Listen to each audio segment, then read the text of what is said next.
Hey, this is Ryan from Dakota Angler and Outfitter, and today we're going to be tying the Hog Farmer Pike tube fly.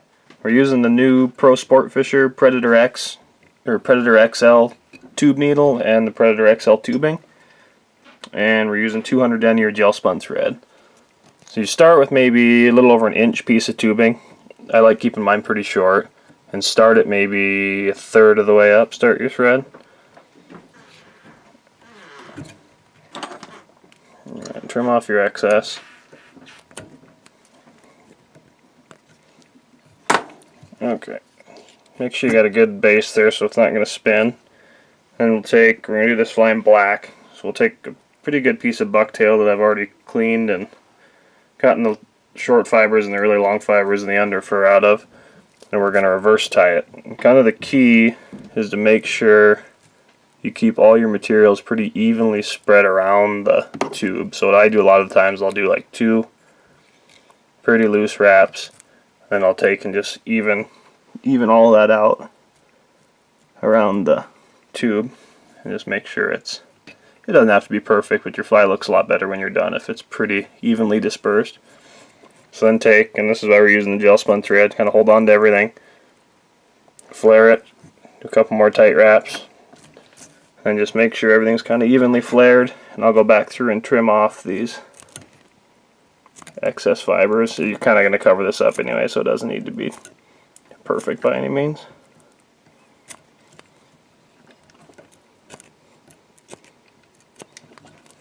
Okay, just make sure you got that cleaned up pretty well. Then I'll take and put just a little piece of super glue, or a little dot of super glue right where I tied all that in.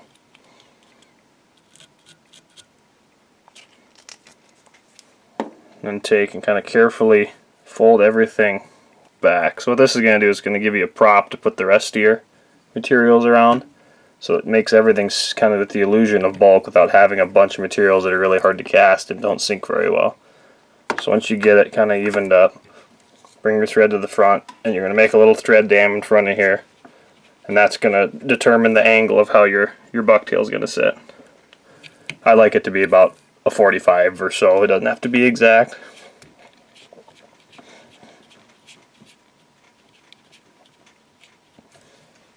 Alright, like that should work. So then we're going to take, a lot of these pike flies are almost all flash, so I use the Flashaboo Magnum a lot just because you can use so much less of it and still get a nice big bulky fly that has a bunch of materials that don't absorb water.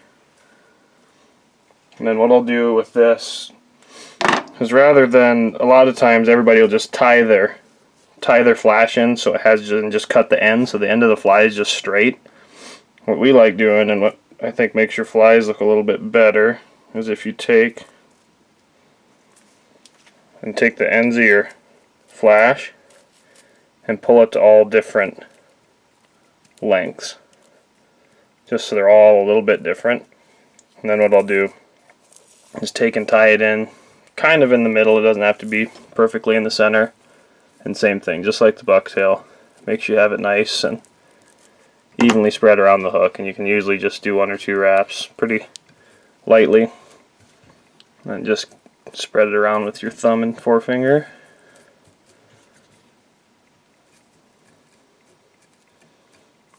Alright, so then what we'll do is we'll do a tight wrap so it kind of holds everything down,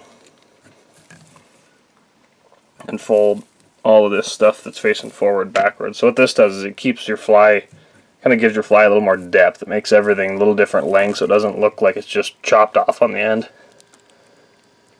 Cover that up.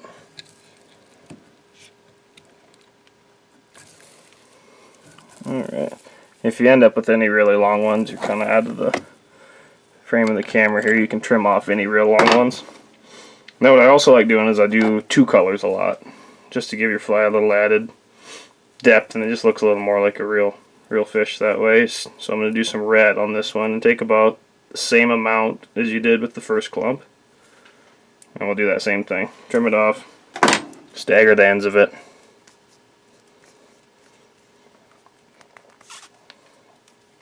and tie it in kind of in the center.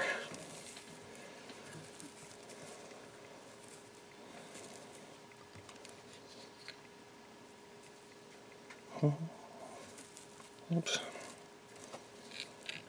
You can probably honestly get away with tying it all in on the top to start with and then spreading it around with your fingers also.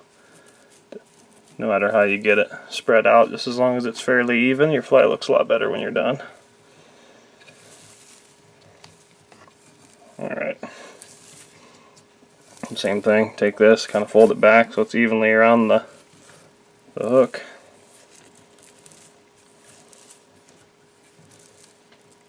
Just tie it all back. So these flies, essentially all the bucktail is doing is just giving a prop to keep all this flash pretty big in the water. And you can tie these whatever length. I find about 6-7 inches is about perfect, where you can still catch good numbers of fish, but it's big enough to make the bigger ones move. So, alright, so then what we're going to do, I'm going to take a couple pieces of lateral scale flash, just a little wider, kind of crimped version of Flashaboo. I'll tie in 2 pieces on each side.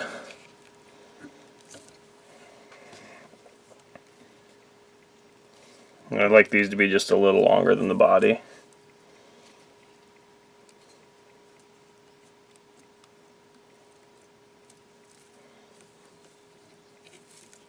Alright, same thing. With this heavier thread, you can usually hold stuff down with just 2 or 3 pretty snug wraps. You don't need to do a bunch of wraps and build up a bunch of bulk on these if you don't have to.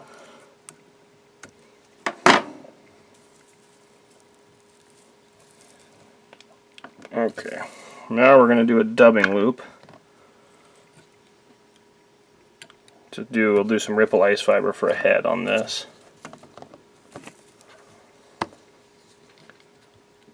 Alright, it doesn't need to be really long. Twister. So you've only got a loop that's a couple 2.5 inches long maybe.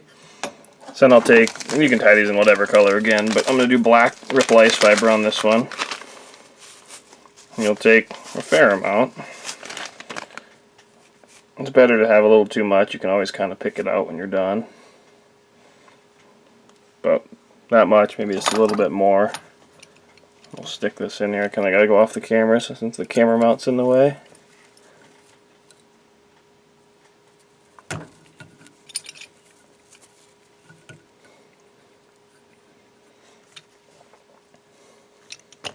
Alright, I kind of spread it out so I can get about 1.5 wraps out of it probably.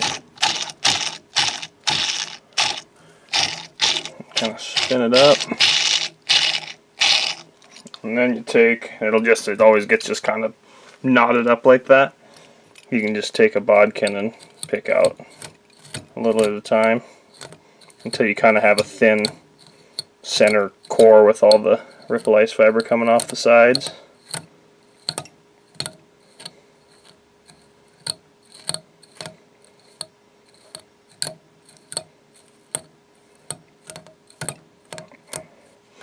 Alright, so you take, and just like you're tying with like an Estaz kind of material, take and fold it all back. You probably get, like I said, about 1.5 wraps, maybe 2 out of this. Just enough to kind of cover up all the tie-in point of all that other stuff. Tie this down.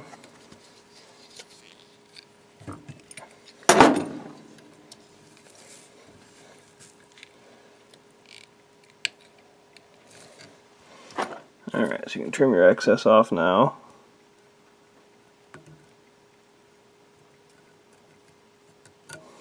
That gel spun thread's a little hard to cut. Alright, so I kind of take and fold most everything out of my way there. And we'll take some new Pro Sport Fisher tabbed eyes here, if I can round them up. So these are pretty cool because it used to be that you had to tie in every set of eyes or glue them in. Yeah, glue them in, I mean, sorry. And sometimes trying to get them to sit where you wanted while you were trying to get them glued and let the glue set was kind of a pain. But with these, so they're adhesive on one side, and they just have a little tab that you can tie them in by.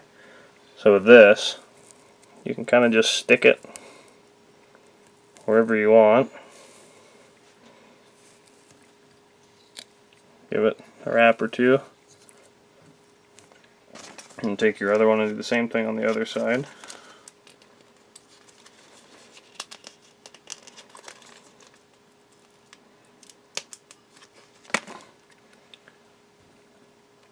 Alright, a lot of the time, just to make sure I get them fairly even, I'll tie them in like this, where I just turn the vise so I can see both sides after I get the first one on there.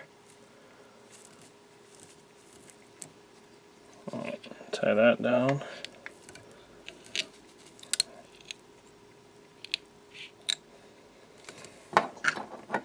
Alright, and we can trim off our excess.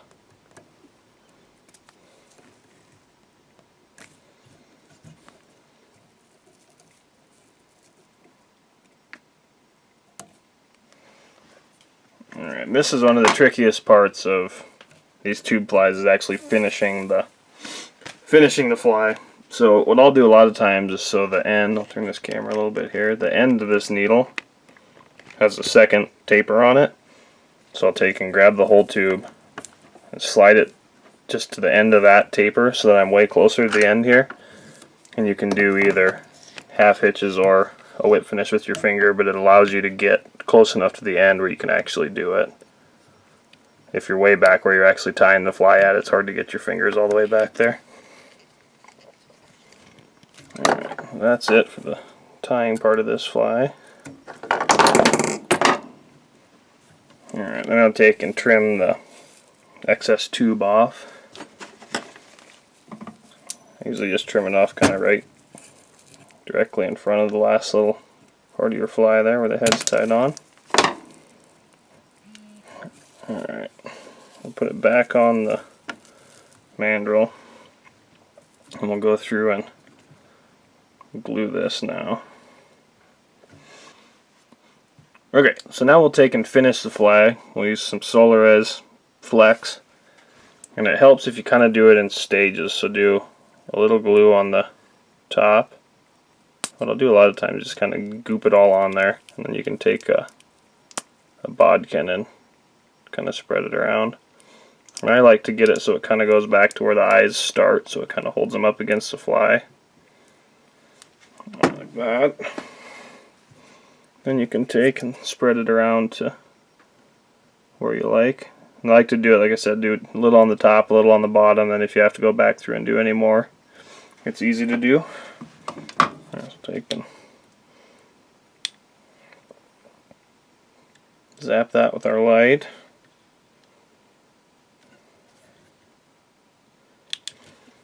And I'll flip it over. Do the same thing on the bottom side here.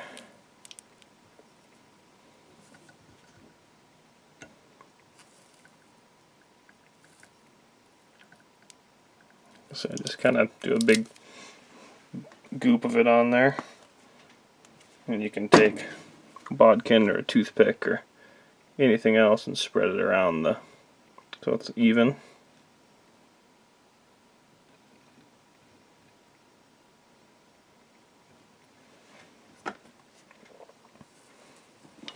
Alright, like that.